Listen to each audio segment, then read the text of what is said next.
Hello everyone, this is Joel Davis with the United Medical Transportation Providers Group, and I appreciate you taking the time to watch this short video. This video is in response to many of your emails. Many of the questions we've received in the last few weeks have been regarding one hot topic, Medicaid brokers. More specifically, how does Obamacare affect Medicaid, which in turn affect Medicaid brokers and their interaction with you, the transportation provider. So I don't have time to go into excessive depth. If you haven't yet studied my bootcamp seminar DVD series, I definitely encourage you to get your hands on that. Probably about 60% of the bootcamp seminar is dedicated towards explaining the Medicaid broker system in great detail. So if you haven't yet studied it, get your hands on that DVD series. So I did write down some points that I do want to go through. Number one, Obamacare is increasing Medicaid enrollment by 133%. So think about that threshold. It is dramatically increasing. So what are Medicaid brokers doing about that? Number one, they're loving it. Why? Because their overall clientele, their market opportunity is dramatically increasing. So is there opportunity with Medicaid brokers? Yes, absolutely. Number two, Medicaid brokers, they need you. They need good, competent, reliable transportation providers, bottom line. And they need them in all markets. Some they need more than others. Again, with Obamacare increasing Medicaid enrollment by 133%, Medicaid brokers, they're expanding. So they do need more transportation providers. Number three, Medicaid brokers, they care about their bottom line, not yours. You have to understand, Medicaid brokers, they are a business. So they do care about their profit margin. They don't necessarily care about yours. And in there lies a big distinction between your relationship with them. Can you partner with Medicaid brokers? Can you provide services for Medicaid recipients? Yes, absolutely, and you should, as long as it's profitable. Key point, it needs to be profitable. Number four, it's important for you to understand the overall bidding process. Medicaid brokers bid for work, and there's a lot of Medicaid brokers out there. But typically those contracts, whether it's county or state, they're going to come in, Medicaid brokers are going to bid for work, and they're going to be awarded typically off who comes in and can offer to do the work for the least amount of reimbursement, hence saving the municipalities money. Now the Medicaid broker, they in turn have to protect their profit margin. So they're going to work to partner with transportation providers who are going to provide services for the lowest form of reimbursement. Now, although opportunity is growing, you in turn have to protect your profit margin. You don't necessarily do work if it's not profitable. So again, every decision you have to make has to be on the margin. If it's not profitable, it's not an opportunity for you, you don't do it. Number five, how does the actual enrollment process work? How do Medicaid brokers get you to sign up?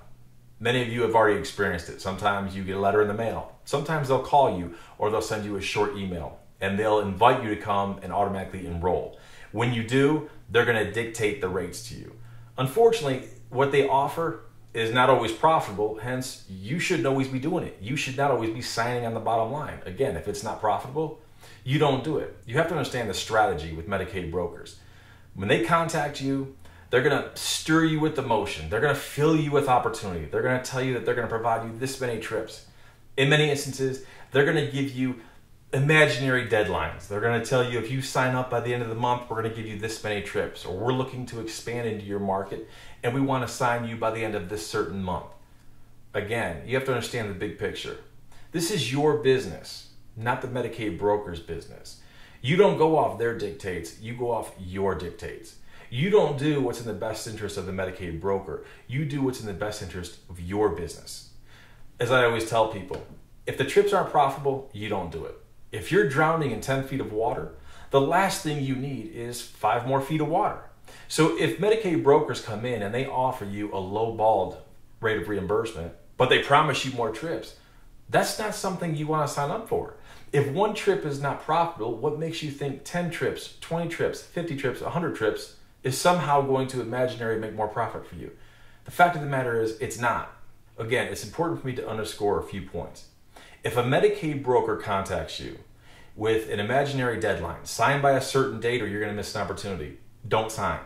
Because I promise you, Medicaid enrollment is dramatically increasing. There will be opportunity tomorrow, there will be an opportunity next month, next year. Don't buy into the emotional frenzy that you have to hurry up and sign something that is not in your best interest. And again, that is classic Medicaid broker 101. They want to stir emotion, increase the time frame to get you to make a rash decision. Don't. Sit down with your accountant, your advisors, whoever is necessary. If the numbers don't add up, you do not sign that agreement. Second point, many times Medicaid brokers are going to call you. They're going to try and befriend you. And that's great. Build a good, sincere, strategic partnership. Build a good friendship with them. Build a good rapport with them. But again, a Medicaid broker is not your friend. I often use the saying, it's like having a pet alligator. You know it's a pet alligator. So you need to treat it like a pet alligator. Don't make the mistake, it's not a dog. You're not going to pet it. You're not going to lay around with it. You're not going to go play fetch with it. It's still a pet alligator. So can you befriend and become good strategic partners with Medicaid brokers? Yes, absolutely. But good strategic partnerships are a win-win situation for all parties. So if you find yourself in a situation with a Medicaid broker where it's not profitable, guess what? That is not a good strategic partnership that you need to be a part of. Another very important point that needs to be underscored: non-negotiable rates. I'm sure that many of you have heard that Medicaid brokers telling you, we don't negotiate rates. I can promise you, especially in these markets where they need you, Medicaid brokers will always negotiate. Some key things that you need to negotiate: number one, the pickup rates; number two, the mileage; and then number three, do not ever be afraid to negotiate deadhead miles. And yes, Medicaid brokers will negotiate deadhead miles.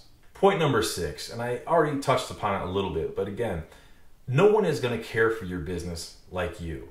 Again, you can form a good strategic partnership with Medicaid brokers. In fact, a lot of the transportation providers I work with, they make good money with a host of Medicaid brokers. I have some transportation providers that work with 2 and 3 different Medicaid brokers. And that's great as long as it's profitable.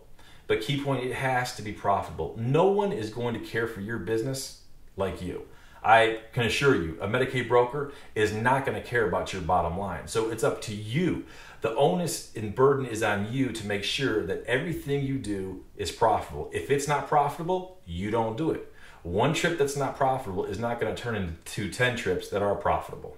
Another very important point I want to encourage you to do is don't be afraid to get involved with other transportation providers, especially if you haven't yet checked out the United Medical Transportation Providers Group. By all means, please feel free to visit us at www.umtpg.org. We're a growing organization with a number of transportation providers across the country. Let me give you one quick example. A short time ago, Logisticare, who's one of the biggest brokers across the country, had a contract up in the state of Wisconsin.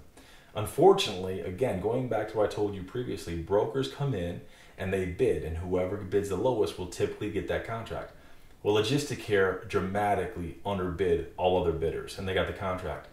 But unfortunately, they bid so low, not only were they not making any money, they were putting the squeeze on transportation providers. But the United Medical Transportation Providers Group was working with a host of transportation providers in the state of Wisconsin.